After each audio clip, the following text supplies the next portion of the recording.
You're listening to Biz-Souls, the business podcast with an edge, hosted by me, Rona Lewis, and Jeffrey Hansler. Tune in for perspectives and discoveries about the changing world of business. It's time to connect to the heart, soul, and humor of how business gets done. Hi, you guys. It's us.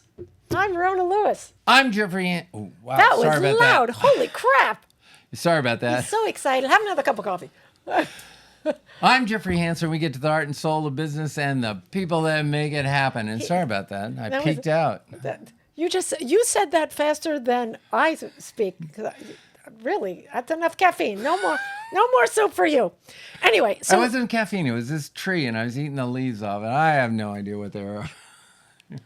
All right. So we're going to talk about leadership today, and the fact that people sell in business every day, and leadership does. So my question to you, Jeffrey, as someone who is an organizational development specialist, can someone lead effectively without knowing, and sales development, that's your specialty, how to gain buy-in by selling? Can you be a good leader and not know how to sell? Well,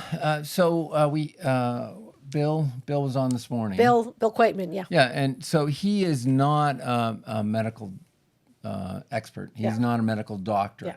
He's running a health operation, right, and he hires experts. Mm-hmm. So if you are not a leader that's influencer, some leaders protect themselves by hiring somebody that can influence others, that can persuade others. So it is technically possible. The best leaders, the ones that we write about, the ones we're fascinated with, they have that ability to get people excited and engaged, and they get that buy-in. Right, because they're selling a vision, like a big picture, and selling. I think a good leader will be able to sell their employees, so to speak, on the why. Like, why are they doing what they're doing? And I've seen a lot of leaders who just want the title and have no idea what they're doing. Absolutely, and that's common because I was working for Apple. It's my first professional job, if you will, other than being a scuba instructor, doing some work during school. I'm watching Markla run the company. I'm going, I can run the company better than that. And then as soon as you get in a leadership role, which my first full company leadership role was in '85, you find out, wow, this is more complicated than I thought. It is. And it's tough. And Markla did cover his bases. He had a lot of, and it's self-awareness. That's what you've got to have. It's self-awareness. Like he knew in his mind, he needed to get rid of Jobs because Jobs was, being abusive to a lot of people and not working well with the others. And he had different ideas that Markla didn't agree with. Markla didn't take him out. Markla brought in Scully to take him out.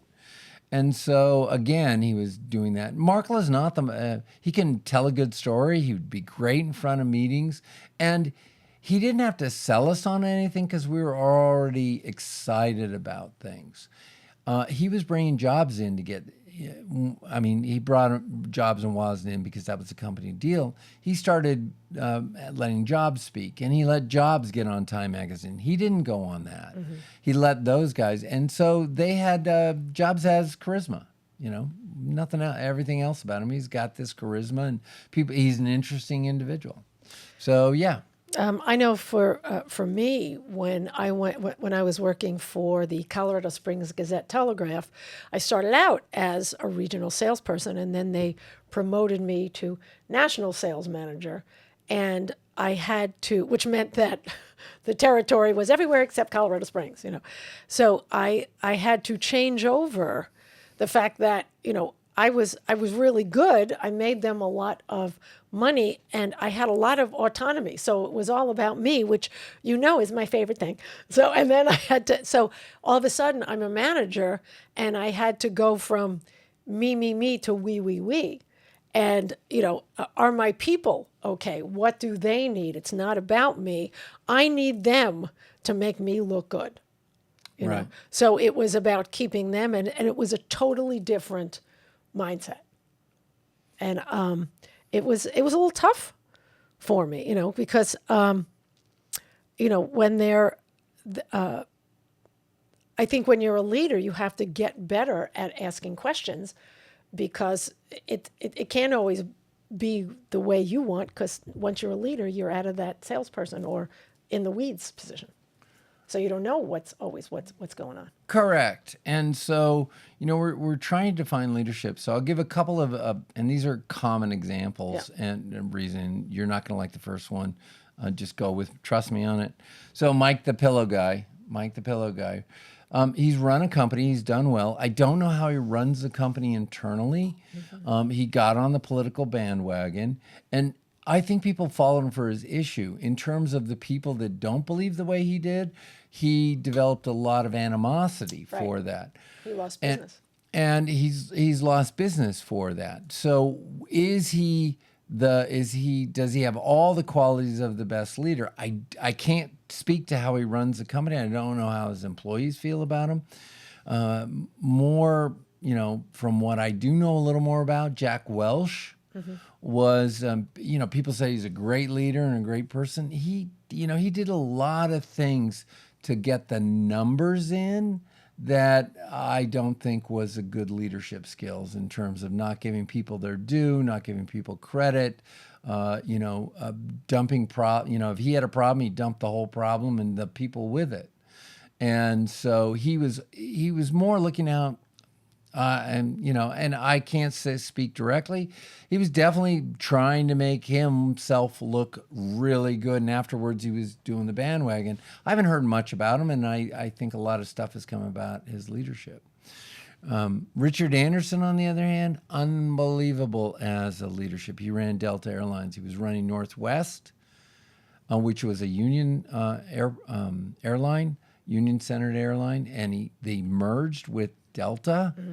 And Delta, there was going to be a pilot strike, a flight attendant strike, and a mechanics strike. Okay. And he went and talked to them, asked questions, found out what their needs were, avoided all those strikes, got Northwest and Delta employees, which are very different characters, working well together, and he got everybody behind it. So from a leadership standpoint, by far, I've never had any interactions or met with anybody or know anything about the details and the story behind. And his employees loved him. Nice. And his glow still lives with Delta. So did he have, from our interactions, did he have persuasion skills and influence skills? Absolutely. He knew how to ask questions. He was also interested. So he had all the qualities of a great leader. That's a big thing. I want to just read this to your point. Research on organizational change consistently finds that employee participation and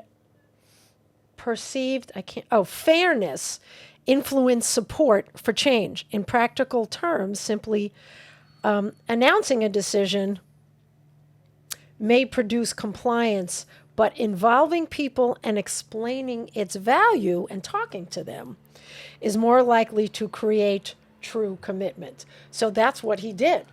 He went, and it's not just, hey, sorry, we know you don't love change, as opposed to, look, we're going to sit down, we're going to tell you, it's the transparency, what's going on and why I need your help. When I talk to clients about better communication, I use the word, I need your help. If you go in as the smartest person in the room, or belligerent, or this has to change, people are going to get, Right. what's the word? They're going to dig their heels in, Yeah, and people just want to be helpful. They'll take a position. Yeah. So a recent example of this, I told you I was a dive instructor. Yeah. And fairly quick story. So a couple things going on in our organization. One, they had a change of leadership, new CEO, and I'd been on the board, and we ended up getting rid of our CEO and the president that was working with him. I think he may still be part of the organization. Anyway, so they had another one, and Way to make a short story. Yeah, sorry. He came in and I, contacted him, reached out because of what I do and I want to help the organization. And his attitude was, oh, we know all about organizational development. We know all about this. And he was hero leadership. He knew everything. He wasn't taking any input. And so part of that reason was he just wanted to go get another job at a different organization. So he's trying to find what's the top position he can have in the diving world.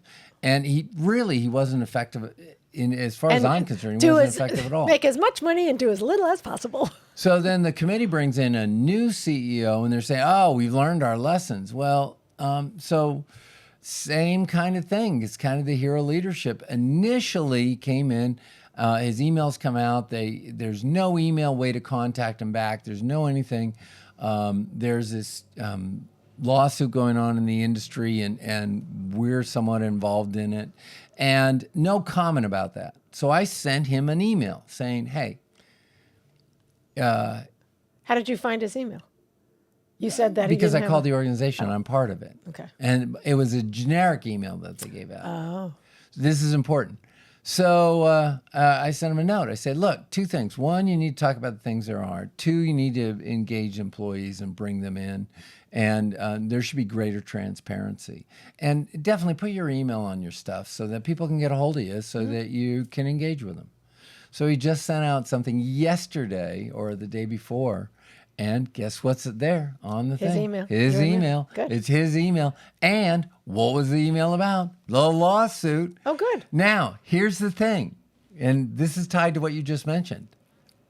He didn't call me. No. Didn't call me. Didn't say thank you. Didn't say, is this better? No engagement whatsoever. Doing it as if it was his own idea. Let me steal your idea.